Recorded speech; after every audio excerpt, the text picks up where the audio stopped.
Sir, sir উঠুন। সকালে medicine আছে। টাইম টু টাইম মেডিসিন নিতে হবে। স্যার, স্যার রুমে আছেন? ঘুমাবেন আর একটু? ব্রেকফাস্ট কি তাহলে পরে আনতে বলবো? মেডিসিন না নিলে পায়ের ব্যথা আরও বাড়বে। গত রাতে জ্বর আর এসেছিল স্যার। এখন কি একটু বেটার ফিল করছেন, নাকি ডাক্তার মণিকে ডাকবো? বন্ধ দরজায় নক করতে করতে কথাগুলো বলছিল বুরাক, কিন্তু যাকে বলছে তার কোনো সাড়া শব্দ নেই। সাড়া শব্দ না পেয়েও হাল ছাড়ল না সে, বরং পুনরায় নক করতে লাগলো। কেন জানি এবার সন্দেহ হলো, তাই দরজার নব ঘুরাতেই দরজা খুলে গেল। ভেতরে কাউকে না দেখে তড়িৎ বেডরুম, ওয়াশরুম, বেলকনিতে খুঁজে পকেট থেকে ফোন বের করতেই নজর বিঁধল সেন্টার টেবিলের উপরে কলম দিয়ে চাপা দেওয়া কাগজের দিকে। সে জলদি কাগজের ভাঁজ খুলতেই দেখল, দেশের বাইরে যাচ্ছি, ক্ষতিপূরণের হিসাব বুঝিয়ে দিতে যেতে হচ্ছে। খুঁজিস না আমায়, পাবি না। তোকেও চিরতরে মুক্তি দিলাম, নিজের মতো করে কিয়ারাকে নিয়ে বাঁচ। শীতলকে আমি না পেলেও তোকে তো তোর ভালোবাসার মানুষ কিয়ারাকে পাইয়ে দিয়েছি। খুব ভালো রাখিস তাকে। ভাতের অভাব দিলেও ভালোবাসার অভাব কখনো দিস না। আর তোদের ভাতের অভাব যেন না হয়, তাই চেক সাইন করে দিয়ে গেলাম। যখন যা প্রয়োজন ইচ্ছে মতো সংখ্যা বসিয়ে টাকা উঠিয়ে নিস। ভালো থাকিস তোরা। চিরবিদায়। পৃথিবীর পাপ, ইয়াসির খান। বুরাক চিঠিটা পড়ে তাকালো অবহেলায় পড়ে থাকা চেকের দিকে। হাতে তুলে সাইন করা চেকটি উল্টে পাল্টে দেখল। চেকের প্রতিটা পাতায় শো করছে ইয়াসিরের সাইন। সেটা দেখে সে চেকবুকটি টুকরো টুকরো করে ফু দিয়ে উড়িয়ে গটগট শব্দে বেরিয়ে গেল। সিঁড়ি দিয়ে নামতে নামতে ডন নামের কাউকে ডাকতে থাকলো উচ্চস্বরে। তার ডাক শুনে গোটা দশেক ছেলেপুলে হাজির হতেই সে চিৎকার করে বলল, স্যার বেরিয়েছে কখন? কেউ আমাকে ইনফর্ম করিসনি কেন? তার চিৎকার শুনে ছেলেদের মধ্যে একজন মিনমিন করে জবাব দিল, ভাই, আপনি ভাবির লগে ছিলেন দেখা স্যার ডাকতে দেয় নাই। আর স্যার কইছে কাছে আশেপাশে কোথাও যাচ্ছে, তাড়াতাড়ি চইলা আসবো। ছেলেটার কথা শুনে বুরাক দাঁতের দাঁত চেপে কল দিতে থাকলো ইয়াসিরের গাড়ির ড্রাইভারকে। বুঝতে বাকি রইল না ইয়াসির সঙ্গে কোনো লোক নেবে না বলে এসব বলে বেরিয়েছে। এদিকে একের পর এক কল দিলেও ড্রাইভার কল রিসিভ করছে না। করবে কিভাবে? ড্রাইভার নিষিদ্ধ পল্লীর এক মেয়েকে জড়িয়ে ধরে আরামে ঘুমাচ্ছে। স্বপ্ন দেখে হাসছে মিটমিট করে। বাম কানের কাছে ভো ভো শব্দ শুনে মেয়েটির ঘুম ভেঙে যায়। বহু কষ্টে চোখ খুলে একবার ফোনের দিকে তো আরেকবার তাকায় পাশে ঘুমানো চ্যাংড়ার দিকে। গতকাল রাতে খুব বেশি বেয়াদবি করেছে এই চ্যাংড়া। আর মুখে কি গন্ধ! জীবনে এত কাস্টমারের সঙ্গে থেকে এর মতো খচ্চর কাস্টমার দেখেনি। বেশি কিছু বললে টাকা দেবে না, আবার না বললেও সে শাস্তি পাবে না। তাই মেয়েটি ফোন হাতে নিয়ে দেখে ফোনে কোনো লক নেই। তাই সে ফোন জেনারেল করে রাখলো একদম তার কানের কাছে। এরপর মুখ টিপে হাসতে হাসতে চলে গেল ওয়াশরুমে। ওয়াশরুমের দরজা বন্ধ হতেই পুনরায় ফোনটা বেজে উঠল নিজস্ব স্বরে। ঘুমের ঘোরে কানের কাছে ফোনের রিংটোন শুনে হুড়মুড়িয়ে উঠে বসল ড্রাইভার। চোখ বড় বড় করে তাকালো ফোনের দিকে। এরপর দিশা না পেয়ে কলটা রিসিভ করে হড়বড় করে বলতে লাগলো, কে? আমি নাই, কিছু নাই, আমি কিছু করি নাই। গিয়াস, স্যার কোথায়? বুরাকের কণ্ঠস্বর শুনে গিয়াস নামের লোকটি কান থেকে ফোন সরিয়ে নাম্বার দেখল। বুকের ভেতর এখনও ধরফর করছে। মাফিয়ার ড্রাইভার হয়ে পড়েছে মহা মুশকিলে। সবসময় জান হাতে নিয়ে ঘোরা লাগে। যদিও সে জানতো না এই ইয়াসির খান পাখি মারার মতো করে মানুষ মারে। এর মনে জানে রহম কম। ঘূর্ণাক্ষরেও যদি টের পেত তাহলে কখনোই এই চাকরির অফার লুফে নিত না। অনেক বেশি স্যালারি দেখে আর কিছু ভাবিনি তখন। কিন্তু কদিন যেতেই নিজ চোখে কত শত মানুষকে মারতে দেখেছে। এখন চাকরি ছাড়ার কথা বললে তাকে মরতে হবে। কেননা চাকরির প্রথম দিনই ইয়াসির তাকে বলেছিল, আমার গাড়ির ড্রাইভার হলে চোখে কম দেখবে, কানে কম শুনবে। যান বন্ধক রেখে কাজে লেগে পড়ো। যান বন্ধক নিলাম যাতে 2 নাম্বারি করার আগে কলিজা কাঁপে। বুরাকের ধমকে তার ভাবনার ছেদ ঘটল। সে গলা খাকারি দিয়ে কিছু বলার আগে বুরাক বলল, এই শুয়োরের বাচ্চা, কথা কানে যাচ্ছে না? কখন থেকে জিজ্ঞাসা করছি স্যারকে কোথায় ড্রপ করেছিস? মুখে বাল ঢুকিয়ে রেখেছিস, জবাব দিচ্ছিস না কেন? গিয়াস এবার মিনমিন করে বলল, আমি তো স্যারকে ড্রপ করিনি। স্যার কিংবা আপনিও আমাকে বের হওয়ার কথা বলেননি। বুরাক আর কিছু শোনার অপেক্ষা করল না। ফোনটা পকেটে ঢুকিয়ে হন করে ছেলেপুলেদের নিয়ে বেরিয়ে গেল। এর পরপরই 3টে গাড়ি বের হলো বাড়ির মেন ফটক দিয়ে। আগে জানতে হবে ইয়াসির সত্যি সত্যি দেশ ছেড়েছে কিনা। কিয়ারা তখন জানালার ধারে বসে মনমরা হয়ে তাকিয়ে দেখছিল ওদের চলে যাওয়া। খুব ইচ্ছে করছিল চিৎকার করে ডেকে বলতে ওকেও সঙ্গে নিতে, কিন্তু ওদের বললেও সঙ্গে নেবে না কথাও সে জানে। বরং মুখ ফুটে বললে আজকে আর খাবার জুটবে না। ওদের যেতে দেখে সে হাত বাড়িয়ে জানালার কাজ ছুঁয়ে দেখল। এই রুমে জানালা খোলা যায় না। জানটা বড্ড আনচান করে, মনে হয় কত বছর বাইরের আলো বাতাস গায়ে মাখে না, প্রাণ ভরে শ্বাস নেয় না, কোনো মতে বেঁচে আছে। কারণ 1.5 মাস ধরে এখানে বন্দি অবস্থায় পড়ে আছে সে। এবং বলা বাহুল্য পুরাক নামের লোকটাকে এক প্রকার বাধ্য হয়ে ইচ্ছের বিরুদ্ধেই বিয়েও করতে হয়েছে। না চাইলেও সব স্বপ্ন জলাঞ্জলি দিয়ে তার নামে কবুল পড়তে হয়েছে। বাবা মার সঙ্গে যোগাযোগ নেই। ছোট বোনটাকে কতদিন দেখে না, ছুঁয়ে আদরও করতে পারে না। মজার ব্যাপার হলো তার মা বাবা তার কোনো খোঁজ করেনি। কারণ বাবা মাও পাড়া প্রতিবেশী জানে সে খ্রিস্টান ছেলের হাত ধরে পালিয়ে খ্রিস্টান ধর্ম গ্রহণ করেছে। মূলত এই কথা রটানো হয়েছে তাদের পাড়ায়।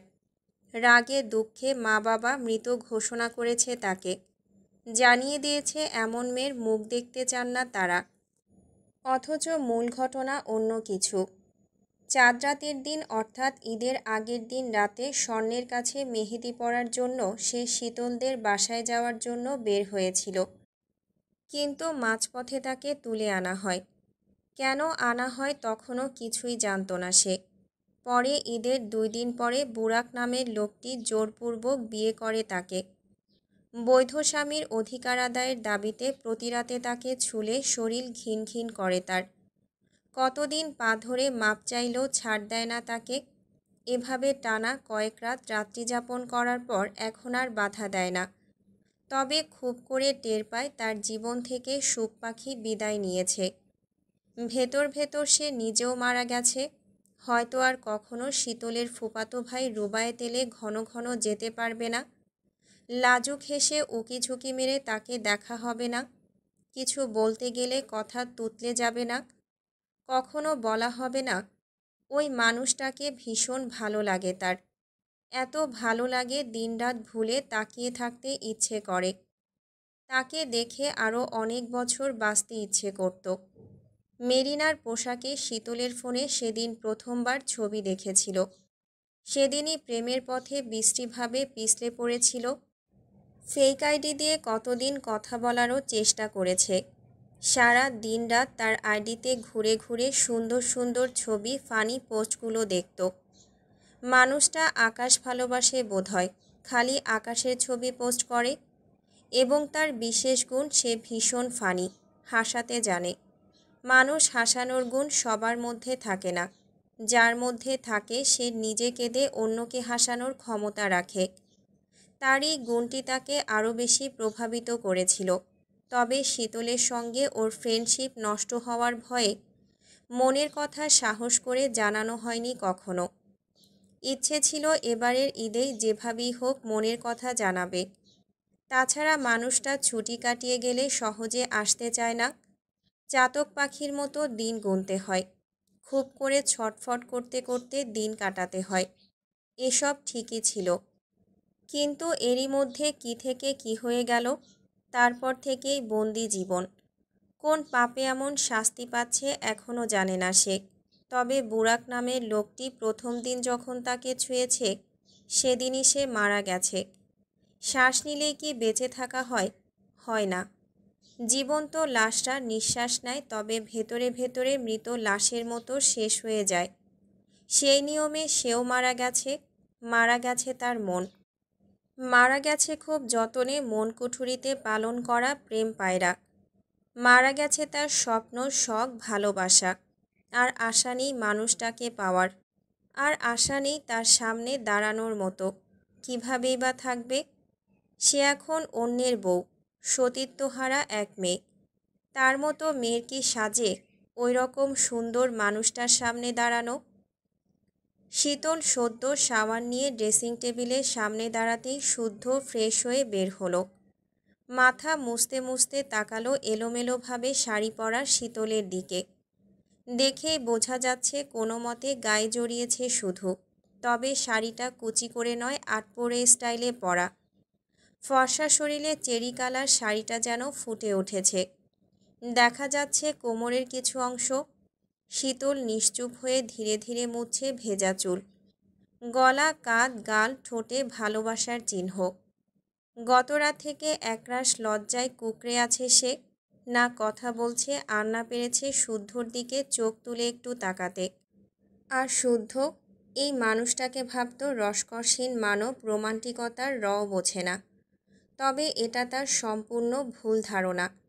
গতরাতে টের পেয়েছে তা। বলতে নয়, বরং মানতে বাধ্য। বিশুদ্ধ পুরুষ চরম লেভেলের অসভ্য। এদিকে শুদ্ধ আনমনা শীতলের মনোভাব বুঝে ঠোঁট কামড়ে শুধু হাসল। হাতের তোয়ালে মেলে দিয়ে গলা খাকারি দিয়ে থমথমে সুরে বলল, বললি না তো? শীতল না তাকিয়ে ছোট্ট করে জিজ্ঞাসা করল, কি? আমার বউ থাকবে তো এবার? না মানে এন্টিনা সচল কিনা? শীতল চোখ মুখ কুঁচকে লজ্জায় নতজানু হয়ে অন্যদিকে তাকালো। কান দিয়ে যেন গরম ধোঁয়া বের হচ্ছে। গাল দুটো লাজে রাঙা হয়ে উঠেছে। এসব নিয়ে ঘুরিয়ে পেঁচিয়ে বারবার লজ্জায় ফেলছে তাকে। মানে হয় এসবের? সে খুব করে টের পাচ্ছে এখনও মিটিমিটি হাসছে তার অবস্থা দেখে। এদিকে সত্যি সত্যি শুদ্ধ মিটিমিটি হাসতে হাসতে শার্ট পরল। তারপর চাবি নিয়ে ড্রয়ার খুলল। খুটখাট শব্দে কিছু কাজ করে দাঁড়ালো একদম শীতলের পেছনে শরীর ঘেঁষে। শীতল তখনও সেভাবেই দাঁড়িয়ে। শুদ্ধকে দেখে শীতল একদম স্থির। সরতে গেলে শুদ্ধ শীতলের ভেজা চুল পিঠ থেকে সরিয়ে খোঁচা খোঁচা দাড়িওয়ালা থুতুনি রাখল শীতলের মসৃণ কাঁধে। মুগ্ধ চাহনিতে তাকালো আয়নার দিকে শীতলের চোখে চোখ রেখে। শীতলের লজ্জামাখা মুখের দিকে কিছুক্ষণ অপলক তাকিয়ে সোজা হয়ে দাঁড়ালো। তারপর শীতলের গলায় মোটা চওড়া লেটেস্ট মডেলের স্বর্ণের নেকলেস পরিয়ে দিতে দিতে বলল, চাঁদের গায়ের দাগ মোছার ক্ষমতা আমার নেই, তবে আমার ব্যক্তিগত চাঁদের গায়ের দাগ আমি স্বর্ণ দিয়ে ঢেকে দিলাম। একথা বলে শীতলকে পেছন থেকে জড়িয়ে ধরল। ধীরে ধীরে পেটের উপর থেকে শাড়ি সরিয়ে স্বর্ণের কোমরবন্ধনী পরাতে পরাতে ফিসফিস করে বলল, সামান্য একটু দুর্বলতা। শীতল ঘাড় ঘুরিয়ে তাকালো শুদ্ধর দিকে। একটা নেকলেসেই গলা ঢেকে গেছে শুদ্ধর দেওয়া আদরের চিহ্ন। এতটাও আশা করেনি সে। এত সুন্দর একটা মুহূর্তে কেন জানি ভীষণ কান্না পেল ওর। ছলো ছলো চোখে তাকালে গড়গড় করে কয়েক ফোঁটা অশ্রু গড়িয়ে পড়ল। তা দেখে শুদ্ধ হেসে অশ্রু মুছে গয়নার বক্সের দিকে ইশারায় স্বর্ণের কানের দুল, কপালের টিকলি, হাতের চূড়, রিং সব দেখালো। শীতল একবার তাকিয়ে পুনরায় তাকালো শুদ্ধর দিকে। শুদ্ধ হাত বাড়িয়ে কপালের টিকলি হাতে নিয়ে শীতলের ভেজা চুলের মাঝিতিতে পরিয়ে দিয়ে বলল, শুনেছি বিশেষ রাতে নাকি ঘরের শত্রুকে বিশেষ কিছু উপহার দিতে হয়। আমি তো উপহার দেওয়ার আগেই শত্রুর গায়ে দাগ লেপটে দিয়েছি। তাই সকালবেলা আপনার জন্য এই সামান্য উপহার চৌধুরী কন্যা। এটা সামান্য? তা নয় কি? শীতল মুচকি হাসল। তারপর বলল, আমারও আপনাকে কিছু দেওয়া উচিত, তবে কি দেব বুঝতে পারছি না। সত্যি দিবি? দিলে টাকায় কেনা জিনিস দিস না, বরং মহামূল্যবান কিছু দে। কি সেটা? কি চান আপনি? কোথায় পাবো সেটা? কিভাবে দেব বলুন? শুধু কথা দে, আমি বেঁচে থাকাকালীন অন্য কারো স্পর্শ তোর শরীরে লাগতে দিবি না। প্রয়োজনে খুন করে হলেও নিজেকে বাঁচাবি। বাকিটা আমি সামলে নেব। কথা দিলাম তাই হবে। এ কথা শুনে শুদ্ধ একবার দেয়াল ঘড়িতে সময় দেখে শীতলের দিকে তাকিয়ে বলল, নিচে যাবি? এক্ষুনি ডাকতে আসবে কেউ না কেউ। না যাই প্লিজ। হুম, আমি খাবার নিয়ে আসছি, তুই এই রুমেই থাক। এ কথা বলে শুদ্ধ দরজার দিকে এগিয়ে কি যেন ভেবে দাঁড়িয়ে গেল। তারপর ঘাড় ঘুরিয়ে বলল, একটা কথা বলতে ভুলে গেছি। জরুরি কথা ভেবে শীতল শুনতে মনোযোগী হলো। কৌতূহলী স্বরে জিজ্ঞাসা করল, কি কথা? শুদ্ধ এবার ঠোঁটে ফিসলে হাসি এঁটে বলল, গত রাতে ল্যাবের লাইট অন ছিল। শীতল এবার আরেক দফা লজ্জা পেলেও গুটিয়ে গেল না, বরং হাতের কাছে থাকা কুশন ছুঁড়ে মারতে শুদ্ধ সেটা ক্যাচ করে ধরে বেডে ছুঁড়ে মারল। তারপর এখানেই থাকার কথা বলে হাসতে হাসতে বেরিয়ে গেল। তাকে যেতে দেখে শীতল মিটিমিটি হেসে আয়নায় নিজের প্রতিবিম্বের দিকে তাকিয়ে বলল, দেখলে তো এবার আমার বিশুদ্ধ পুরুষ ভালোবাসতেও জানে। ঘড়িতে তখন সকাল 8টা। এই সময় চৌধুরী বাড়ির সকল সদস্য একে একে নাস্তার টেবিলে হাজির হয়। রোজকার মতো আজও হাজির হয়েছে। যে যার মতো চেয়ার দখল করে বসেছে। সিতারা, সিমিন, সিরাত ব্যস্ত হাতে সবাইকে নাস্তা পানি বেড়ে দিচ্ছে। খেতে খেতে সবাই টুকটাক কথাবার্তা বলছে। শীতলকে না দেখে শারাফাত চৌধুরী বললেন, সবাইকে দেখছি শীতল মা কোথায়? খাবে না ও? শীতল নেই সিতারা সবার আগে খেয়াল করলো, ইচ্ছে করেই কিছু বলেনি।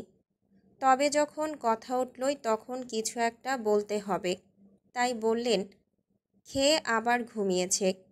ঘুমিয়েছে? শরীর খারাপ করেছে নাকি? এবার স্বর্ণ আর চোখে শুদ্ধর দিকে একবার তাকিয়ে বলল, সারা রাত আমার রুমে মুভি দেখে এখন ঘুমাচ্ছে। উঠলে মনে করে খাইয়ে দিস মা। হুম। এ কথার ইতি ঘটলেও সায়নের মনে খটকা লাগলো। সে ভ্রুজোড়া কুঁচকে অনেকক্ষণ ধরেই শুদ্ধর দিকে তাকিয়ে আছে। কেন জানি শুদ্ধকে আজ অন্যরকম লাগছে। শাওয়ার নিয়েছে, ফ্রেশ একটা ভাব একটু বেশি গ্লো করছে। এদিকে শীতলটাও ব্রেকফাস্ট করতে নামিনি, সে নাকি আরও ঘুমাবে। সায়ন পরোটা চিবাতে চিবাতে বোঝার চেষ্টা করছে মূল ঘটনা কী। কাহিনী গড়বড় লাগছে। সায়ন তাকিয়ে আছে বুঝে শুদ্ধ এক পলক তাকিয়ে নিজের খাওয়ায় আগ্রহী হলো। তবে বড়রা থাকায় কেউই কিছু বলল না। এরপর নাস্তা সেরে শুদ্ধ আরেকটা প্লেটে নাস্তা সাজিয়ে উপরে যাওয়ার জন্য পা বাড়াতেই সায়ন শুদ্ধর পথ আটকে দাঁড়ালো। তীক্ষ্ণ নজরে শুদ্ধর আপাদমস্তক দেখতে গিয়ে দৃষ্টি বিঁধল কানের নিচে। কেমন লালচে হয়ে আছে দেখে আঁতকে উঠল। ঝড়ের গতিতে শুদ্ধর খুব কাছে গিয়ে ভালো করে আরেকবার দেখে আর্তনাদ করে উঠল, এ কি, তুই ভাজা মাছটি উল্টে খেয়ে ফেলেছিস? সিরাত তখন এঁটো প্লেটগুলো রান্নাঘরের দিকে নিয়ে যাচ্ছিলেন। সায়নের কথা শুনে উনি দাঁড়িয়ে সরল মনে বললেন, মাছই তো রান্না করিনি, খাবে কি করে? তুই খাবি মাছ? কোন মাছ খাবি বাপ? ওনার কথায় সায়ন এবার কাঁদো কাঁদো মুখ করে বলল, ভাই আমাকে আবার পিছিয়ে দিয়েছে মেজমা। পিছিয়ে দিয়েছে? কিভাবে? শুদ্ধ তো নিচে নেমে কারো সাথে কথাও বলেনি, চুপচাপ ভদ্র হয়ে নাস্তা সেরে রুমে যাচ্ছে। মাছ খাওয়ার পর সব বিড়ালই ভদ্র হয়ে যায় মেজমা, ও তুমি বুঝবে না, এসব বড়দের ব্যাপার স্যাপার। বিড়ালের পেট ভরা থাকে তাই বোধ হয়। সমস্যা নেই, তুই বল কী মাছ খাবি?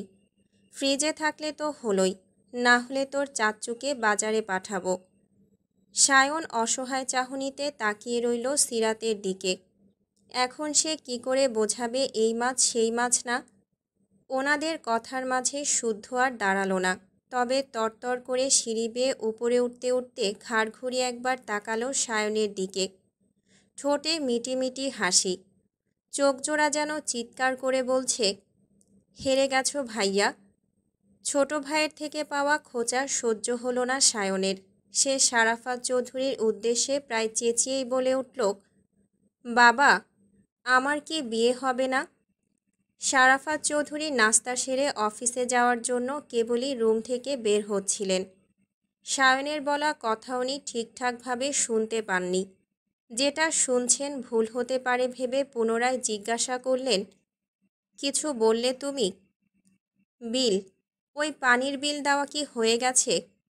গত পরশু তোমার চাচ্চু দিয়ে এসেছে। ও, কথা বলে সায়ন যাওয়ার জন্য পা বাড়াবে তখন সারাফাত চৌধুরী দরজার দিকে যেতে যেতে বললেন, এতটাও বয়স হয়নি যে এখনই কানে কম শুনব। শুদ্ধ ফিরে এলেই বিয়ের আয়োজন শুরু হবে। এত উতলা হওয়ার কিছু নেই। কথা বলে উনি চলে গেলে সায়ন দাঁড়িয়ে দাঁড়িয়ে মাথা চুলকালো। সে ঠিক বুঝে উঠতে পারল না হাসবে নাকি কাঁদবে, নাকি লজ্জা টজ্জা কিছু পাবে। এসব ভাবতে ভাবতেই নজর গেল স্বর্ণের দিকে। তার দিকে তাকিয়ে মুখ টিপে হাসছিল শাকচুন্নিটা। তাকে হাসতে দেখে রাগ হলো সায়নের। সে রাগী দৃষ্টিতে স্বর্ণর দিকে তাকিয়ে বলল, খুব মজা লাগছে তাই না? হাসা হচ্ছে খুব? আমারও সময় ঘনিয়ে আসছে। আদমরা যদি না করেছি তো তুইও সায়নের ডার্লিং না, পুরা বউ হবি বউ। টানা 1 মাস ধৈর্য ধরে থাকতে পারলেও আজকে রুবাব খুব অসহায় বোধ করছে। পাগল পাগল লাগছে নিজেকে। বুকের ভেতর এত জ্বলছে যে জ্বালা পোড়ার তীব্রতা অসহনীয় পর্যায়ে চলে যাচ্ছে। সে আর না পেরে মায়ের কোলে মুখ লুকিয়ে কেঁদে ফেলল। শতরূপা চৌধুরীও পাথর হয়ে চুপ করে বসে আছেন। মেয়েটাকে এত করে বোঝানোর পরেও মেয়েটা একই ভুল করল। আচ্ছা, সুইসাইড কি সব সমস্যার সমাধান হতে পারে? যে ছেলেটা তার জন্য চাকরির পরোয়া না করে দিনের পর দিন এখানে পড়ে আছে, এত ভালোবাসছে, আগলে রাখছে, প্রতি মুহূর্তে মনোবল শক্তি বাড়াতে আপ্রাণ চেষ্টা চালিয়ে যাচ্ছে। যে চেহারা দেখে মানুষ ভয়ে 2 পা পিছিয়ে যাবে, সেই চেহারাতে সে অনবরত চুমু খেতে দ্বিধা করছে না। সেই ছেলের এই কি প্রাপ্য? এই তার ভালোবাসার মূল্য?